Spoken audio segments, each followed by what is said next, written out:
Hello दोस्तों, SS स्नूकर्स academy में आप सबका स्वागत है।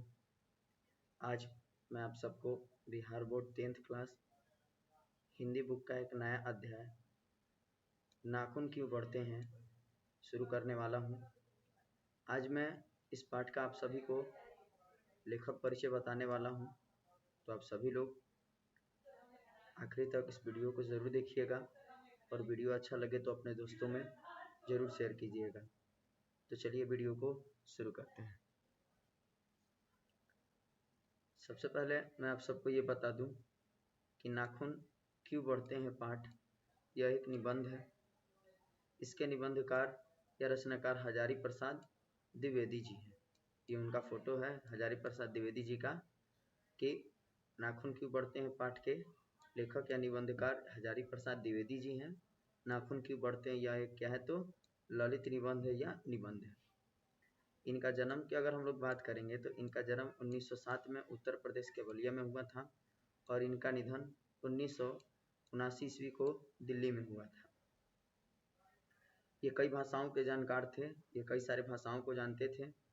इनकी प्रमुख रचनाएं भी हैं, इसमें अशोक का फूल, विचारों और वितर्कस शिरीष के फूल, एक कुत्ता और एक मैना, सुर साहित्य, चारु चंद्र लेख, कुटज, विचार प्रवाह, आलोक पर्व, प्राचीन भारत के कलात्मक विनोद, सुर साहित्य, मध्यकालीन बुद्ध का स्वरूप, नाथ संप्रदाय, कालिदास की लालित्य योजना, हिंदी साहित्य का आदिकाल।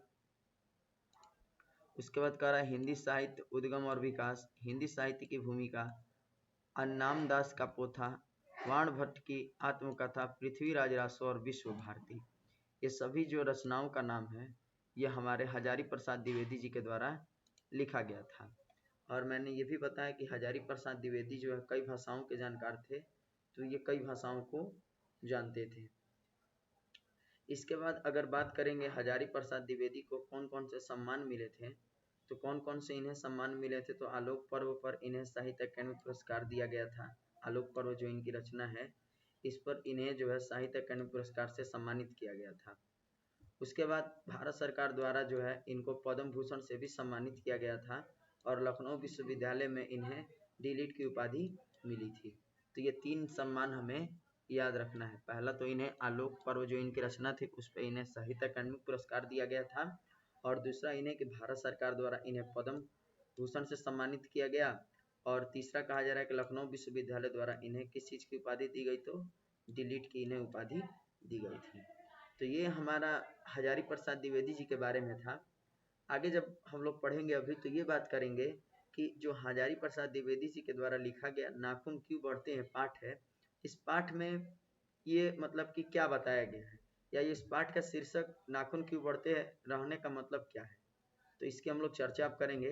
तो कहा जा रहा है कि हजारी प्रसाद द्विवेदी ग्रंथावली से ली गई प्रस्तुत निबंध में प्रख्यात लेखक और निबंधकार का मानवतावादी दृष्टिकोण प्रकट होता है। कहने का मतलब ये हुआ कि जो हजारी प्रसाद द्विवेदी की रचनाएं थी जो उनके द्विवेदी ग्रंथावली नाम से प्रकाशित है, तो उस ग्रंथावली में से मतलब कि जो प्रख्यात लेखक या हमारे निबंधकार हजारी प्रसाद द्विवेदी हुए, उनका यह प्रस्तुत निबंध क्या करता है कि उनके मानवतावादी दृष्टिकोण को यहाँ प्रकट करता है।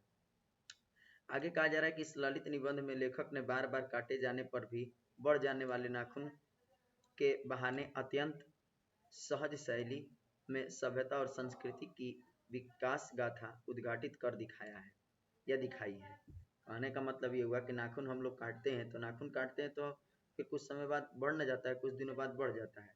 तो वहीं लेखक बता रहे हैं कि इस ललित निबंध के माध्यम से जो काटे जाने वाला नाखून है जो बार बार बढ़ जाता है, तो इसके माध्यम से हमारे सभ्यता और संस्कृति के जो विकास की स्थिति है या हमारा सभ्यता और संस्कृति का जो विकास के चरण है उसको यहाँ पे उन्होंने नाखून बढ़ने और काटने के संबंध में उससे संबंध में जो है हमारे सभ्यता और संस्कृति को बताया है।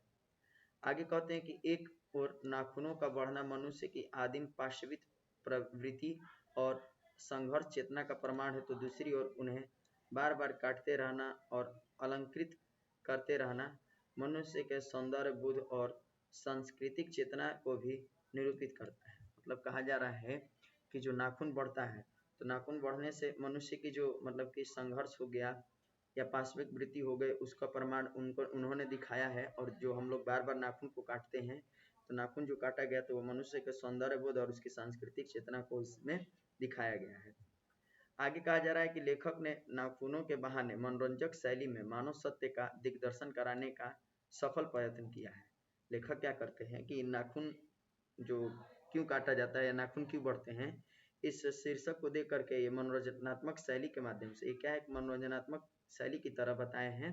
तो मनोरंजनात्मक शैली की तरह जो है हमें मानव का जो सत्य है उसका दर्शन लेखक कराने का कोशिश किए हैं। उसके बाद कहते हैं कि यह निबंध नई पीढ़ी में सौंदर्य बोध, इतिहास चेतना और सांस्कृतिक आत्मगौरव का भाव जगाता है। तो यह जो निबंध है अगर हम पढ़ेंगे तो हमारे नई पीढ़ी के जो लोग हैं उनमें इतिहास के बारे में समझ, संस्कृति के बारे में समझ, इसके सौंदर्य बोध के बारे में हमें क्या करता है, ज्ञान कराता है। यह हमारे अंदर आत्मगौरव की भावना को जगाता है। तो निबंध में हम जब पढ़ेंगे तो निबंध में हमें इन्हीं चीजों की चर्चा की गई, यानी हमारे भारत के पहली जो सभ्यता थी और अभी जो सभ्यता संस्कृति है उससे लेखक जो अवगत कराते हैं इस निबंध के माध्यम से। तो हम लोग जो है इस निबंध को नेक्स्ट वीडियो में पढ़ेंगे और आज के वीडियो में हम लोग इतना ही जानेंगे लेखक के बारे में और पाठ क्या कह रहा है उसके बारे में।